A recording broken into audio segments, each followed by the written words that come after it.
Hello and shalom to everyone. प्रभु आप सबको आशीष और बरकत दे और आज के वचन के लिए हम परमेश्वर का धन्यवाद करते हैं और आप सबका मैं वेलकम करती हूँ परमेश्वर की हजूरी में। आज का हमारा वचन है कि जो मुझसे प्रेम करता है मैं उसे छुड़ाऊंगा। यस, परमेश्वर चाहते हैं कि जो मुझसे स्नेह करता है मैं उसको छुड़ाऊंगा, मैं उसे ऊंचा रखूंगा। भजन संहिता 91 का ये हमसे वर्ष बात करता है। अक्सर हमारे जीवन में बहुत सी फ्रस्ट्रेशन, बहुत सी खिंचावट या फिर ऐसे संघर्ष भरा समय या बीमारियों से भरा समय आ जाता है कि हम बहुत ज़्यादा दुखी और तकलीफ में हो जाते हैं कि हाँ, हमें कोई चंगा करने वाला नहीं है, या हमारा ये दुख खत्म नहीं होगा, या हमारा ये समय जो बुरा चल रहा है वो खत्म नहीं होगा।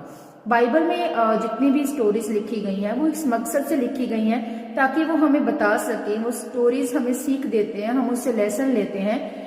ये स्टोरीज हमें इसलिए बताई गई, परमेश्वर ने ऐसे बड़े बड़े काम किए उन कैरेक्टर्स के जीवन में ताकि हम जान सके कि डिलीवरेंस कैसे मिलती है। अगर आपको आपकी फ्रस्ट्रेशन से, आपके दुख से, आपके सताव से आपको छुटकारा चाहिए तो वो छुटकारा सिर्फ और सिर्फ परमेश्वर की ओर से मिलता है। ये स्टोरीज हमें ये बताती है कि जो चरित्र थे, ये जो पर्सन्स थे जिनके जीवनों में खुदावन ने काम किया, वो इसलिए किया ताकि हम सीख सकें कि छुटकारा उनके जीवन में कैसे उनको मिला, क्या दुख उनके जीवन में चल रहा था। हम रुत को देखते हैं। रुत की हम डिटेल में इस सेशन में वीडियो में बात करेंगे कि रुत का कैरेक्टर कैसा था।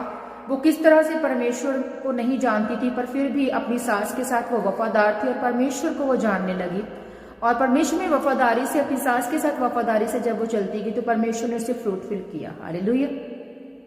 अगर आपको डिलीवरेंस चाहिए, आपको सही डिलीवरेंस चाहिए तो एक ऐसी चाहिए जो इंसान आपको नहीं दे सकता पर परमेश्वर आपको दे सकता है।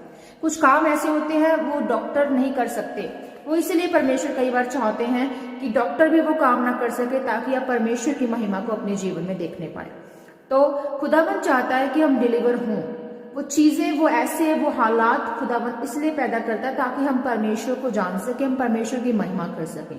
और परमेश्वर हमारे जीवन से ये चाहते हैं कि हम उस स्नेह को परमेश्वर के प्रति हम रखें, उस प्रेम को, उस प्यार को हम परमेश्वर के साथ कनेक्ट हों ताकि खुदावन हमें छुड़ाए। खुदावन हमें छुड़ाना चाहता है पर वो अपने वचनों से बंधा हुआ है, वो अपने वचन से बाहर होकर कुछ नहीं करता और वो चाहता है कि हम उसके वचन को मनन करें, उसके वचन को डिक्लेयर करें, प्रार्थना में, फास्टिंग में जाएं और खुदावन के प्रति हम वफादार हों। हम किसी मतलब के लिए फास्टिंग ना रखें कि हाँ हमें कोई जरूरत है तब हम फास्टिंग कर रहे हैं, हम बपतिस्मा नहीं ले रहे हैं अभी, तब तक ठीक है जी, परमेश्वर के वचन को सुनते जाते। किस लिए? क्योंकि हम अभी तक भी परमेश्वर से प्रेम नहीं कर सके। हम सिर्फ और सिर्फ अपनी चंगाई, अपना भला, अपनी बरकत को हम चाहते हैं, हम खुदावन से प्रेम नहीं कर रहे। एलीमेलेक और उसका परिवार जो है वो मोआब चले जाते हैं। मतलब एलीमेलेक की जो वाइफ है नओमी, उसके 2 बेटे और उसकी 2 बहुएं, वो जो 2 बहुएं हैं वो मोआब की होती हैं। वो मोआब में चले जाते हैं। जब वहां पर बैतलहम में जो है वो अकाल पड़ता है तो वहां पर वो फिर वहां से मूव कर जाते हैं मोआब को। और मोआब की जो होती है ओप्रा, उसकी बहू, और रुत, 2 बहुएं उसकी मोआब की होती हैं। वो वहीं पर रहते हैं। पर सबसे पहले फिर उसके नओमी के हस्बैंड की डेथ होती है, फिर एक एक करके उसके दोनों बेटों की डेथ हो जाती है। तो उसके बच्चों की डेथ हो जाती है और जो उसकी उनकी वाइफ्स हैं, उन बेटों की, जो उसकी बहुएं हैं नओमी की, वो दोनों क्या है, उस समय वो विधवा हो जाती हैं। और नओमी कहती है कि मेरे पास, मतलब अब ये इस उम्र में मैं नहीं हूं कि तुम्हारे लिए मैं बेटे जनूं और फिर जाकर तुम उनका इंतजार करो, मतलब उनसे शादी तुम्हारी हो। तो वो कहती है कि तुम अपने अपने जो मुल्क में अपने अपने घर को लौट जाओ ताकि तुम अपने परिवार में रहने पाओ, और क्योंकि आगे पीछे अब कोई नहीं है तुम्हारा सहारा। तो इसकी जो ओपरा, जो बड़ी बहू होती है, वो इसका कहना मान लेती है और वो चली जाती है अपने मुल्क, अपने देश, अपने परिवार में ना। तो जो रुत होती है मोआब की ही, वो जो है उसको कहती है कि नहीं, मैं तेरे संग चलूंगी, जो तेरा परमेश्वर होगा वो मेरा परमेश्वर होगा, जो तू खाएगी, जो तू पहनेगी, जैसे भी हालात में तू रहेगी, मैं तेरे संग रहूंगी। हो सकता था कि वो चुन सकती थी कि मतलब दूसरी जगह शादी करती, वो बच्चों को जनती, अच्छी जिंदगी वो जी सकती थी, पर उसने क्या चुना कि हाँ, पर मोआब में जो है वो हो सकता था कि परमेश्वर की प्रेजेंस को वो ना ले पाती, परमेश्वर के वचनों को वो ना सीख पाती, परमेश्वर की तरह जो ब्लेसिंग्स होती हैं, जो आशीषें होती है वो ना लेने पाती। और उसका जीवन जो है हो सकता था कि उन हालातों में वैसा होता पर परमेश्वर से वो कनेक्ट ना हो पाती। अब यहाँ पर हम एक चीज को देखते हैं कि वो अपनी सास के साथ चली जाती है और उसी के साथ जो है वो रहती है। मतलब उसने कहा जो तेरा परमेश्वर होगा वो मेरा परमेश्वर होगा। जब नओमी अपने बैतलहम नगर में पहुंचती है तो लोग कहते क्या ये नओमी है? उसने कहा मुझे नओमी मत कहो, मुझे मारा हुआ कहो, क्योंकि सर्वशक्तिमान परमेश्वर ने जो है वो मुझे मार दिया है, इतने दुख मुझे जो है वो दिए हैं। और वो अपनी सास के साथ वफादार होती है, हम इस स्टोरी में ये पढ़ते हैं। और कैसे परमेश्वर जो है उसकी बोझ के साथ शादी कराता है, कैसे उसके घर में जो है वो औलाद होती है, कैसे नओमी का जो दुख है वो उसका बदलता है सुख में। फिर से उसे वो जो चीज है, जो सुख है, उस जो सताव से जो छुटकारा है वो परमेश्वर उसे देते हैं, क्योंकि वो उन हालातों को छोड़कर गई, परमेश्वर उस नगरी को छोड़कर गई और वो दूसरे नगर, दूसरे लोगों के बीच में चली गई। आप जानते हैं अगर कि मोआब जो है वो एक व्यभिचार से जो है जन्मी जाति है और परमेश्वर उस जाति से नफरत करते हैं। मतलब वो जाति, आप जानते हैं कि पिता और बेटी के व्यभिचार से जो है वो पैदा हुई थी वो जाति। तो यहाँ पर हम देखते हैं कि परमेश्वर चाहते हैं कि डिलीवर करना आपको। आप यहाँ पर ये चीज देखें कि किस तरह से रुत जो है वो डिलीवर होती है, किस तरह से उसका छुटकारा होता है। मतलब ऐसा कोई इंसान नहीं है जो आपको आपके दुख से छुड़ा सके। सिर्फ सर्वशक्तिमान परमेश्वर का छुटकारा ही आपके जीवन में जो है वो लेकर होता है। किसी भी प्रॉब्लम से, किसी भी संघर्ष से, किसी भी शर्मिंदगी से, किसी भी बीमारी से, आपको उस दुख से, स्ताव से बाहर निकालने के लिए परमेश्वर का ही एक वचन है जो आपको छुटकारा दे सकता है। और यहाँ पर हम रुत की स्टोरी से हम ये सीख लेते हैं कि कैसे उसका जीवन जो है वो बदला, कैसे उसको छुटकारा मिला, कैसे उसके जीवन में आनंद आया, कैसे उसकी सास के जीवन में आनंद आया। हालेलुया। सो वो छुटकारा जो है, अगर मान लीजिए आपका हस्बैंड आपसे बहुत प्यार करता है, आपको आपका हस्बैंड वो छुटकारा नहीं दे सकता। आपके माँ बाप आपसे बहुत प्यार करते हैं, आपके माँ बाप आपको, अपनी संतान को, चाहे वो बेटा है चाहे बेटी, उसके जीवन में जो है वो दुखों को खत्म नहीं कर सकते। तो इसी तरह से वो जो दुख है वो सिर्फ और सिर्फ एक परमेश्वर हमारा कर सकता है। वो सर्वशक्तिमान खुदावन खुदा ही हमारे जो दुखों को है, उस ताव को जो है वो दूर कर सकता है। हमारे खालीपन को सिर्फ एक परमेश्वर ही भर सकता है। हालेलुया। सो यहाँ पर हम देखते हैं कि रुत जो है वो यहाँ अपने उस साथ से, उस वफादारी के साथ से नहीं हटी, है ना। वो अपनी सास के साथ वफादार रही। इस तरह से परमेश्वर चाहता है कि आप लोग भी परमेश्वर के वचन में जो है वो अड़े रहे, खड़े रहे, चले उस पर। मतलब परमेश्वर चाहता है, परमेश्वर भी अपने वचन से बंधा हुआ है। परमेश्वर चाहता है कि आप उसके वचन में जिए। परमेश्वर चाहता है कि आपको वो छुटकारा दे, पर उसकी एक कंडीशन है कि वो चाहता है कि आप वचन से होकर, वचन पर चलकर, वचन को डिक्लेयर करते हुए जो है उस छुटकारे को अपने जीवन में ले। हालेलुया। सो अगर आज आप ये वचन को सुन रहे हो, मेरा विश्वास है कि आज आप अपने छुटकारे के बहुत नजदीक है। अगर आप इस वचन को टोटली अंडरस्टैंड कर लेते हैं, सुन लेते हैं, तो आप अपने छुटकारे को लेने के काबिल ठहरते हैं। हालेलुया। यहाँ पर परमेश्वर चाहता है कि जो परमेश्वर का वचन है वो आपके अंदर तक जो है वो होना चाहिए, आपके अंदर समा जाना चाहिए। आप उस वचन का मनन करें, आप उस वचन को मेडिटेट करें, आप उस वचन पर चलना सीखें, आप उस वचन को अपने जीवन में क्लेम करना सीखें। परमेश्वर ये चाहता है। परमेश्वर का अगला स्टेप ये है कि आप जो है वचन से बाहर ना हो, आप उस वचन की बाउंड्री में रहना आपको जरूरी है रहना। भजन संहिता 91 उसका 14 वर्ष हमसे कहता है कि उसने जो मुझसे स्नेह किया है इसलिए मैं उसको छुड़ाऊंगा, मैं उसको ऊंचे स्थान पर रखूंगा और उसे ऊंचा करूंगा। यहाँ पर परमेश्वर हमें ऊंचा रखना चाहता है, यहाँ पर परमेश्वर हमें ब्लेस करना चाहता है। यहाँ पर परमेश्वर हमसे कह रहा है कि जो मुझसे स्नेह करता है। परमेश्वर वो लोगों की बात नहीं कर रहा है कि जो फास्टिंग करते हैं। परमेश्वर ने ये नहीं कहा। परमेश्वर ने ये नहीं कहा कि जो रोज बाइबल को पढ़ते हैं। परमेश्वर ने ये नहीं कहा। परमेश्वर ने कहा कि जो मुझसे स्नेह करते हैं। आज हम लोग बाइबल पढ़ते हैं, ठीक है, पर हम प्रार्थना नहीं करते। आज हम प्रार्थना करते तो हम बाइबल नहीं पढ़ते। आज हम परमेश्वर से हमें कोई सरोकार इतना नहीं है। हम फास्टिंग कर रहे हैं तो किस लिए? ताकि हम हील हो जाएं। हम अंदर से हम हीलिंग चाहते हैं, पर परमेश्वर से हमारा कोई कनेक्शन नहीं, हम परमेश्वर से कोई स्नेह नहीं करते। आज हम बपतिस्मा नहीं लेना चाहते, पर हाँ, हम परमेश्वर के वचन को सुन लेते हैं कभी कभी, या चर्च चले जाते हैं कभी कभी। आज हम बपतिस्मा क्यों नहीं ले रहे हैं, बैप्टिज्म? क्योंकि हम पाप में हैं। हमारा कामकाज ऐसा है कि हमें झूठ बोलना चाह रहे हैं, हमें झूठ बोलना पड़ता है। हम झूठ बोले बगैर या कुछ भी गलत काम किए बगैर हम परमेश्वर से कनेक्ट नहीं हो सकते। तो अगर आप ऐसे जीवन को जी रहे हैं तो ये वचन आपके लिए नहीं है, ये वचन उन लोगों के लिए है जो परमेश्वर से प्रेम करना जानते हैं। आप फास्टिंग कर रहे हैं, आप बाइबल पढ़ रहे हैं, आप प्रेयर कर रहे हैं, आप चर्च जा रहे हैं, आप बीज को बो रहे हैं, आप सब कुछ उन कामों को कर रहे हैं, तो परमेश्वर आपके जीवन में एक छुटकारे को पैदा करता है। परमेश्वर कहता है कि तूने जो मुझसे स्नेह किया इसलिए मैं तुझको छुड़ाऊंगा, मैं तुझे ऊंचे स्थान पर बिठाऊंगा। सो परमेश्वर ऐसा हमारे जीवन में चाहता है कि अनकंडीशनल लव जो है वो मुझसे एक जन करे। आपको एक ऐसा जन बनना है। मैटर ये नहीं करता कि हाँ आप क्रिश्चियन बन गए, ठीक है, डेट्स इट, आपने बपतिस्मा ले लिया, डेट्स इट। नो, ये लाइफ नहीं है। सबसे पहले अगर आपको कुछ भी, आप कुड़कुड़ाएं, चिल्लाएं, कुछ भी हो, कैसे भी हालात हो, आपको परमेश्वर से कनेक्ट होना है, तो परमेश्वर आपके जीवन में छुटकारा लेकर आता है। हालेलुया। परमेश्वर ने कहा कि मेरे नाम का मतलब मेरे नाम में बने रहो। मतलब नाम का मतलब अनोमा, यूनानी भाषा में हम बार बार देखते हैं अनोमा। अनोमा का मतलब है करेक्टर, चरित्र। बार बार कि मेरे चरित्र में बने रहो, मेरे करेक्टर में, मेरे नाम में मेरा जैसा करेक्टर है वैसे तुम लोग भी बनो। हालेलुया।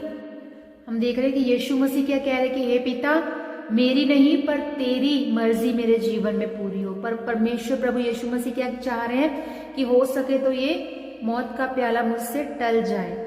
पर वो जानते थे कि मेरी एवरीडे की मेरी जो रोटी है वो परमेश्वर की मर्जी है। परमेश्वर की मर्जी मेरे जीवन में पूरी होनी जरूरी है।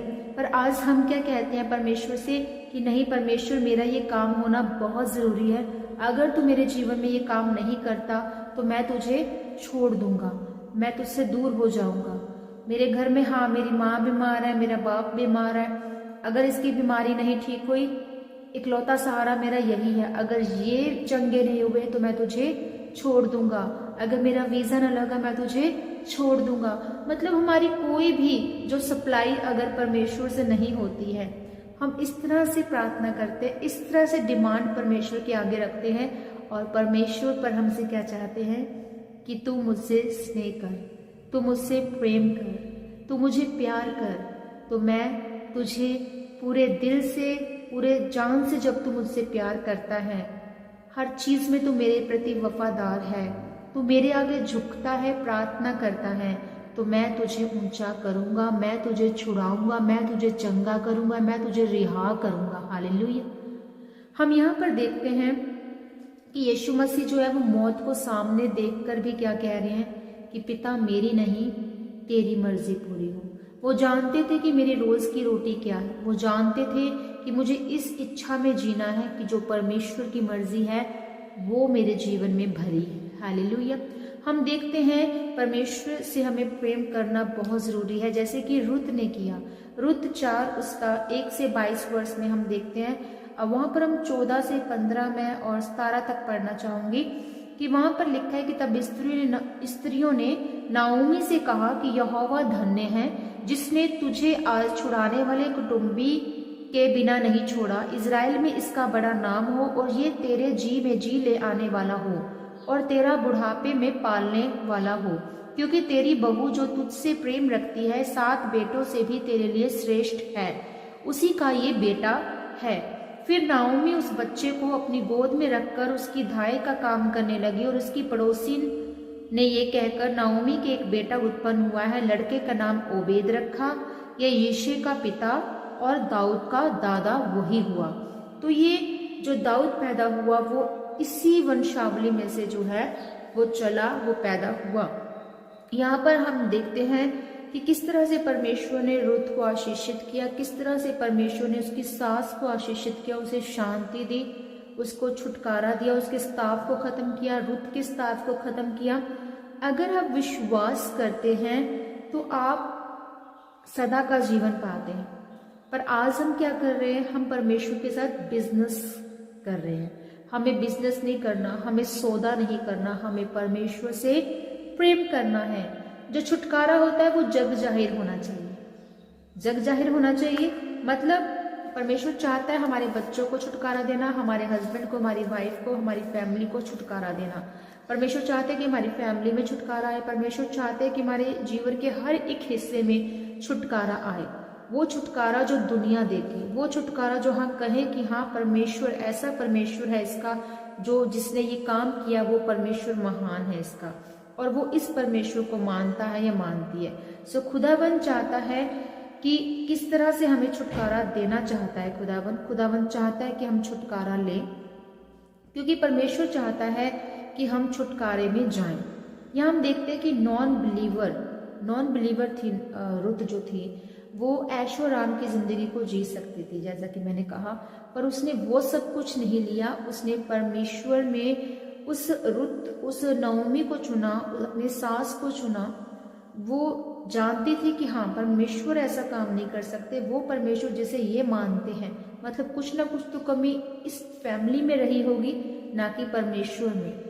तो परमेश्वर चाहता है कि हम उससे प्यार करें, हम बिजनेस ना करें, हम कोई सौदा ना करें, हम कोई दलीलें ना दें, हम कोई भी ऐसी डिमांड परमेश्वर के आगे ना रखें कि सिर्फ और सिर्फ हमें ये चीज़ें चाहिए और हमें परमेश्वर नहीं चाहिए। परमेश्वर चाहता है कि मैं तुम्हारे जीवन में छुटकारा देना चाहता हूँ। परमेश्वर चाहता है हमें चंगा करना, ब्लेस करना, आशीषित करना। अगर आप ये बात को बोलते हैं कि वो मुझे चंगा करे ना करे वो मेरा परमेश्वर है, वो मुझे ब्लेस करे ना करे वो मेरा परमेश्वर है, वो मुझे आशीषित करने वाला मेरा जीवित परमेश्वर है, जो हमेशा मेरे संग चलता है, मेरे उठने बैठने को, मेरी हर एक एक्टिविटीज़ को मेरा परमेश्वर देखता है। और मैं अपने परमेश्वर से प्रेम करती हूँ, मैं अपने परमेश्वर से प्रेम करता हूँ, और मेरा परमेश्वर खुदा मुझे छुड़ाने वाला परमेश्वर है। परमेश्वर ने कहा कि जो तेरा नुकसान हुआ है वो मैं उसे दुगना भर दूँ। सो परमेश्वर चाहते हैं कि वो उपज जो टिड्डियों ने खा ली थी, परमेश्वर ने उसे दुगना लुटाया। अगर आज आपके जीवन में कोई फ्रस्ट्रेशन है, निराशा है, बीमारी है, संघर्ष चल रहा है, कोई शर्मिंदगी आपको परेशान कर रही है और आपको ऊंचा नहीं उठने दे रही है, आज से आपको परमेश्वर से प्रेम करना है, परमेश्वर की बातों पर, उसके वचनों पर मनन करना है, अपना जीवन परमेश्वर को देना है, हर एक पाप से आपको तौबा करनी है, खुदावन के आगे वफादार रहना है, हर एक चीज में आपको वफादार रहना है, तो परमेश्वर आपको आशीषित करेंगे। हालेलुया। सो मेरा परमेश्वर अब्राहम, इसहाक, याकूब का परमेश्वर आपको ब्लेस करे इस वचन के जरिए। खुदावन आप सबके साथ हो, बड़ी बड़ी बरकत परमेश्वर आपको आज दे। खुदावन में बने रहें, अड़े रहें और खड़े रहें, और विश्वास की लड़ाई को लड़ते रहें। खुदावन आपको जरूर छुटकारा देगा आपके हिस्से में जहां आज आप चाहते हैं। हालेलुया। सो आइए हम प्रार्थना करते हैं। धन्यवाद खुदावन, धन्यवाद प्रभु यीशु, धन्यवाद पवित्र आत्मा। पिता मैं आपका धन्यवाद करती हूँ। नए रास्ते खुदा इस वचन को सुनने के बाद इनके जीवनों में ओपन हो जाए, हेवनली डोर ओपन हो जाए खुदावन यीशु मसीह के नाम में। हर एक रुकावट यीशु नाम से जाती रहे, हर एक बीमारी से ये चंगाई पाए, हीलिंग पाए खुदावन यीशु मसीह के नाम में राइट नाउ। खुदावन तेरा अनुग्रह, तेरी दया इनके जीवनों को छुए और ब्लेस करे खुदावन। हर एक अंधकार की ताकत यीशु नाम से इनके जीवनों से निकले खुदावन यीशु मसीह के नाम में मांगते हैं। हर एक वो आत्मा जो शैतानी है वो ब्रेक हो जाए राइट नाउ यीशु मसीह के सामर्थ्य नाम में। छुटकारा इनके जीवन में उतरे, इनके जीवन का जो भी दुख है यीशु नाम से ये छुटकारा पा जाए। हर एक स्ताव इनके जीवनों से निकल जाए यीशु मसीह के सामर्थ्य नाम में। हर एक डिले की आत्मा निकल जाए खुदावन यीशु मसीह के सामर्थ्य नाम में। खुदावन ने छू और ब्लेस कर, नए रास्ते, नए वेज इनके लिए ऊपर हो जाएं खुदावन जी।